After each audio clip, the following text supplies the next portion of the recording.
On repart les amis, on repart donc avec Emmanuel Combe, professeur d'économie. Bonjour Emmanuel, en l'occurrence là c'est le professeur d'économie qui va nous intéresser et pas celui qui travaille au Conseil de la concurrence. Professeur d'économie et spécialiste depuis de longues années Emmanuel. 13 ans, 14 ans, depuis un rapport écrit avec Charles Becbédé, tiens-toi bien, en 2007, donc depuis 13 ans.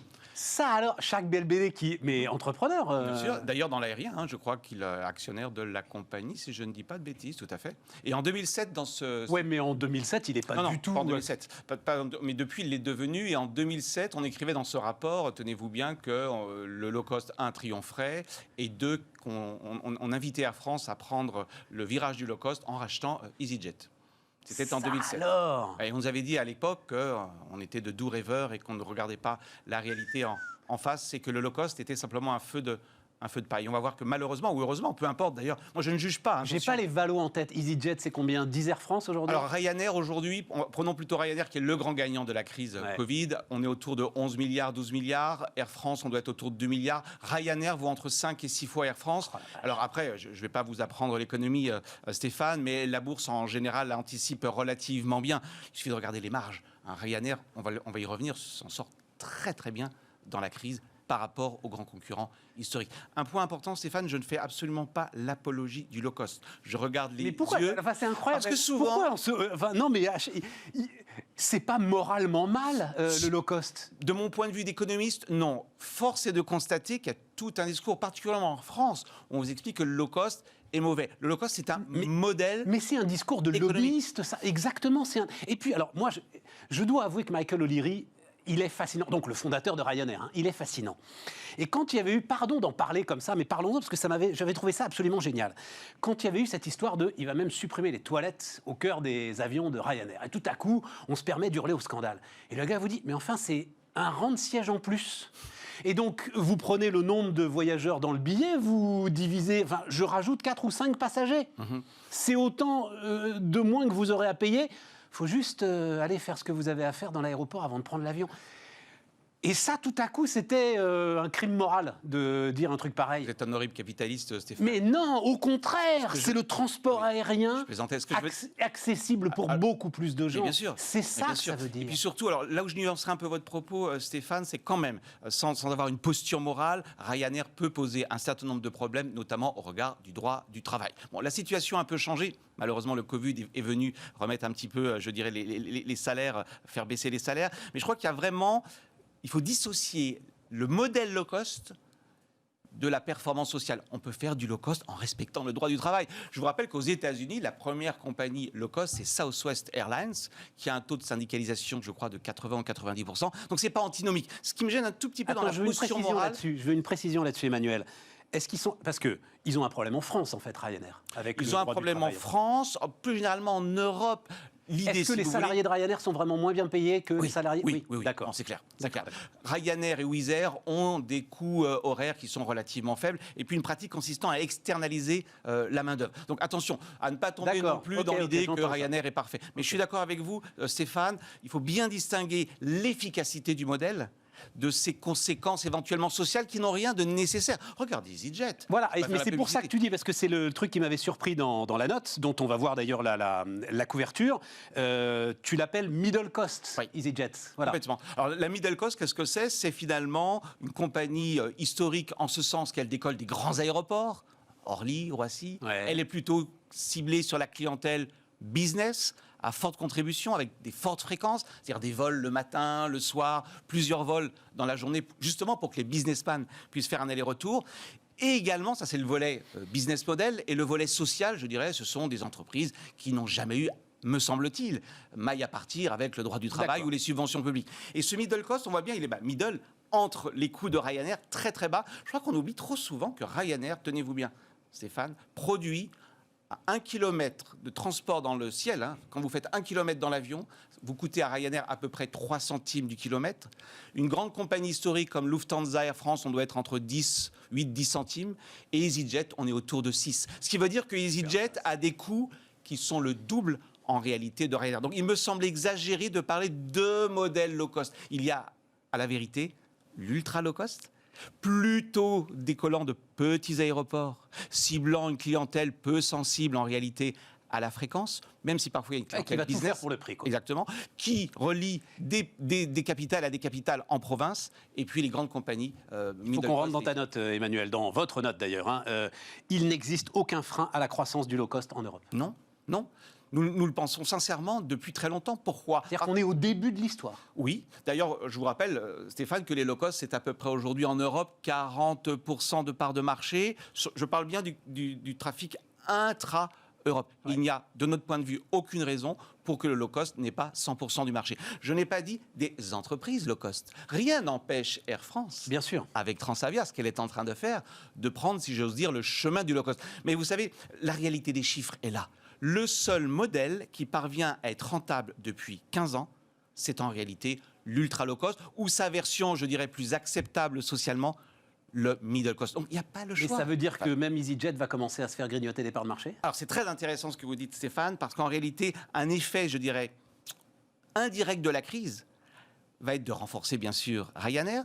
Les grandes compagnies historiques vont être sauvées. Elles sont sauvées grâce notamment aux prêts d'État. Et finalement, celui qui est au milieu, c'est-à-dire EasyJet, qui est en concurrence, en réalité, avec les opérateurs historiques, va être en difficulté puisqu'ils sont concurrents. Et en même temps, Ryanair va venir sur les plates-bandes d'EasyJet. Nous faisons le pari, prenons un exemple, qu'en France, Ryanair viendra un jour dans la capitale.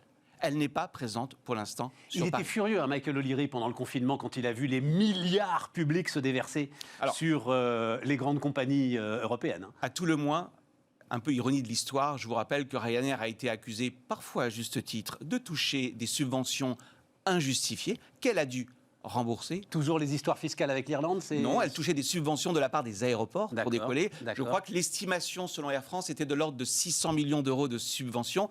Ironie de l'histoire, aujourd'hui, Lufthansa a obtenu des prêts de l'ordre de 9 à 10 milliards. Et vous le savez, Air France, plus KLM, à peu près 10 milliards. Donc c'est assez étonnant de voir finalement cette ruse de l'histoire, cette ruse de la raison. Ceux qui étaient accusés de vivre des subventions, aujourd'hui pourraient à juste titre. Et je crois d'ailleurs que Michael O'Leary a porté plainte devant le tribunal de première instance de l'Union européenne, justement pour dénoncer ces subventions. Objectivement, l'économiste que vous êtes, il y a un sujet quand même. Je ne suis pas aussi certain que vous. Il ne s'agit pas de défendre Air France. Attention, si on n'avait pas mis ces prêts, de toute façon, Lufthansa, Air France faisait faillite. Les chiffres sont là. Et il suffit de. Non, sur un plan quand même social. Destruction créatrice.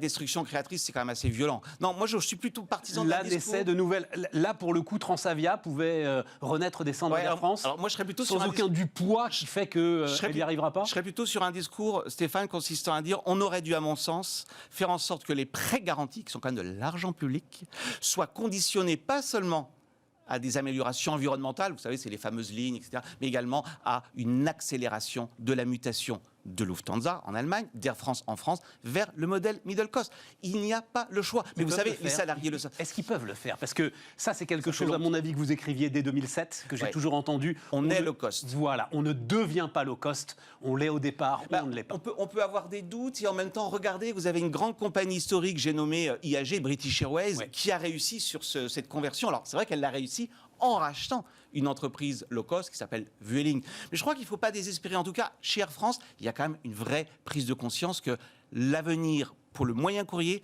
c'est Transavia ou rien. Il n'y a pas d'autres, à mon avis, il n'y a pas d'autres options possibles. N'oublions pas qu'un groupe comme Air France, mais c'est la même chose pour Lufthansa, perd structurellement de l'argent sur ses vols court, moyen courrier. Tout simplement parce que la structure des coûts n'est pas en ligne avec la structure des recettes. D'autant, ce que j'entends aussi beaucoup, qu'en gros, le voyage d'affaires, c'est à peu près 100% de la marge des grandes compagnies aériennes. Exactement. Or, lui, sans doute, le transport aérien va-t-il retrouver la vigueur qu'il avait avant le Covid ? Sauf peut-être le voyage d'affaires. On peut en douter. Nous, l'hypothèse que nous faisons avec Didier Bréchemier dans cette note de la Fondapol, c'est que le marché qui va repartir en premier, c'est bien entendu, vous avez raison Stéphane, la clientèle loisir et ce qu'on appelle aussi les VFR, c'est-à-dire ceux qui ont eu la clientèle affinitaire. La clientèle business a quand même pris l'habitude... Affinitaire, ça veut dire aller voir sa famille. Exactement. Voilà. La clientèle business a pris l'habitude de Zoom. Le chef d'entreprise y a vu aussi son compte. Et il nous semble que, sauf peut-être sur les vols internationaux, en tout cas intra-Europe, il faut s'attendre en réalité à une reprise assez timide et progressive de la clientèle business, qui est, vous avez raison Stéphane, le cœur du business model, pas seulement des compagnies historiques, d'une compagnie comme EasyJet aussi. On oublie de le dire, EasyJet est une compagnie middle cost qui cible d'abord la clientèle business. Ouais, c'est ça, intra-européenne. Ouais, donc vous voyez pourquoi Ryanair est le grand gagnant. Oui, mais alors, non, mais si effectivement, ça veut dire qu'on est en train de dépenser 10 milliards pour rien. J'irai pas jusque-là. Ça veut dire qu'Air France ne va pas s'en remettre. Alors, j'irai pas jusque-là. Tout va dépendre de la capacité d'Air France et de Lufthansa avec Eurowings à aller résolument vers le modèle middle cost. Alors après, la question c'est... Ils sont quoi en termes, aujourd'hui, Transavia, c'est 40 quoi, appareils en France. Mais voilà, et Ryanair? Oui, sauf, on doit être autour de, vous me posez une colle, autour de 400. C'est ce que je pensais. Voilà, on est à peu près sur 10% oui, du mais trafic de Ryanair. rien n'empêche de basculer, c'est ce que nous disons dans la note. Il faut que Air France aille beaucoup plus vite, beaucoup plus vite. Et quand on dit beaucoup plus vite, c'est pas seulement passer des lignes en région, pardon, c'est toutes les grandes radiales au départ de Paris. Pourquoi pas même envisager l'ouverture de base de Transavia en Europe? On oublie de le dire. EasyJet n'est pas une entreprise britannique dans l'esprit des clients, c'est une entreprise européenne. Ryanair n'est pas une compagnie irlandaise, c'est une compagnie européenne. Qu'est-ce que ça veut dire? Elle a des bases dans tous les pays d'Europe. C'est très important d'avoir une base. Ça vous permet d'avoir un vol quotidien qui décolle à 6h, 7h, 8h du matin. Transavia est pour l'instant une entreprise franco-française, avec certes une excroissance en Hollande. Mais oui, c'est pas seulement passer tout le modèle sur les lignes intérieures, c'est aussi aller à la conquête de l'Europe. Le marché est européen, Stéphane. 2 questions encore. La première, le long courrier. Est-ce que j'ai beaucoup entendu le low cost long courrier, c'est pas possible, vitesse de rotation des avions, tout ça. Enfin bref, rentrons pas dans le détail. C'est possible ou pas possible? C'est possible. Vous avez un Français qui l'a démontré avec brio, Marc Rochet et sa filiale Frenchbee. Bah oui, il a 3 avions. Il a 3 avions, 3 destinations. Non. Certes, mais le business model est rentable. Le business model est rentable. Mais le business model est rentable sur des destinations très particulières, justement en VFR. Je suis d'accord. Vous le disiez. Si votre question, Stéphane, est-ce que le business model long courrier low cost va devenir dominant? La réponse est clairement non. Ouais, il y a place néanmoins pour une niche. Le seul qui s'y est vraiment essayé, c'est casser les dents pour l'instant, c'est Norwegian. Je rappelle qu'il est quasiment au bord de la faillite. Moi, j'ai quand même des doutes sur l'idée qu'il y a un vrai marché low cost, long courrier substantiel. Ça restera de la niche. Ah oui, c'est vrai que, alors pour le coup, le Covid a mis entre parenthèses ce qui aurait été une vraie catastrophe pour le transport aérien, c'est-à-dire la faillite de Norwegian, mais ça va revenir. Bien sûr que ça va revenir. Ça va revenir. Sauf que là, ils ont sans doute épuré le solde de billets d'avion qu'ils avaient remboursé si jamais ils avaient été seuls à faire faillite. Ils réduisent la taille, libérant des créneaux précieux. Quel impact donc? Je rappelle la phrase clé, aucun frein à la croissance du low-cost en Europe. Quel impact sur les avionneurs et pour les avionneurs? C'est plutôt une bonne nouvelle. Pourquoi? Parce que les ultra-low-cost sont des compagnies extrêmement riches et on s'aperçoit qu'il y a une corrélation entre le fait que vous ayez du cash et que vous renouvelez très fréquemment votre flotte d'avions. On oublie de le dire, les flottes relativement jeunes, mais pas parce que les compagnies sont jeunes. Ryanair a 30 ans, EasyJet a plus de 20 ans, tout simplement parce qu'elles sont riches. C'est vrai que c'est un petit peu perturbant de se dire, quand on explique ça, on a toujours du mal à être convaincant, les compagnies les plus rentables sont les compagnies qui paradoxalement vendent les billets les moins chers. Tout simplement parce que leur structure de coût est tellement basse qu'en réalité, elles font des profits. J'ai coutume de dire à mes étudiants que la marge de Ryanair, qui est entre 13 et 15%, est à peu près celle de Louis Vuitton. Pardon, mais c'est la seule expression que j'ai en tête, sans déconner. Non, sans déconner. La marge de Ryanair... Vous faites résultat net sur chiffre d'affaires, vous n'êtes pas loin de celle d'un groupe comme LVMH. Le truc, c'est qu'ils choisissent, et on comprend tout à fait pourquoi, pour économiser sur l'entretien, sur la maintenance, une compagnie. Bien sûr. Un modèle d'avion, vous voulez dire? Un modèle d'avion. Oui, c'est ça. Enfin, un avionneur. Bien sûr, c'est ça. Un constructeur. Un modèle d'avion, un renouvellement assez fréquent des avions, donc économie en carburant, bien entendu. Donc, une structure de coût fixe très très légère. Durant la crise Covid. Donc il faut pas. Non, mais ça veut dire qu'il ne faut pas se gourer. Ça veut dire que on sait dans quel marasme est Boeing en ce moment.